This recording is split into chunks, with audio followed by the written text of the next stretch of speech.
Saudara, kita buka dengan informasi pertama. Polri saat ini sedang mengupayakan pembebasan 2 sandera warga negara Indonesia yang ditawan kelompok teroris Abu Sayyaf Filipina.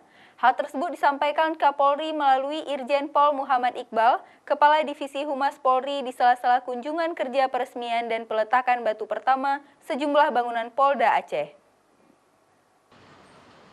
Kepala Divisi Humas Polri Irjen Pol Muhammad Iqbal di sela-sela kunjungan kerja ke Aceh bersama rombongan Kapolri untuk melakukan sejumlah peresmian dan pembangunan gedung baru Polda Aceh.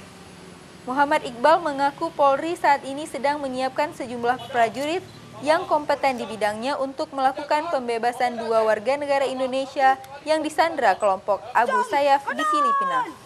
Selain itu, Polri juga sedang berkomunikasi dengan Kementerian Luar Negeri terkait pembahasan pembebasan 2 warga negara Indonesia yang disandra tersebut.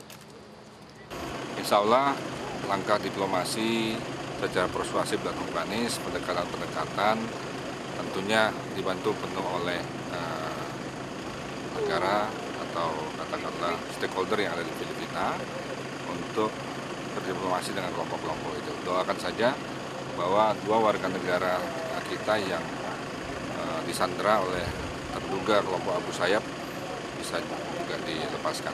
Ya.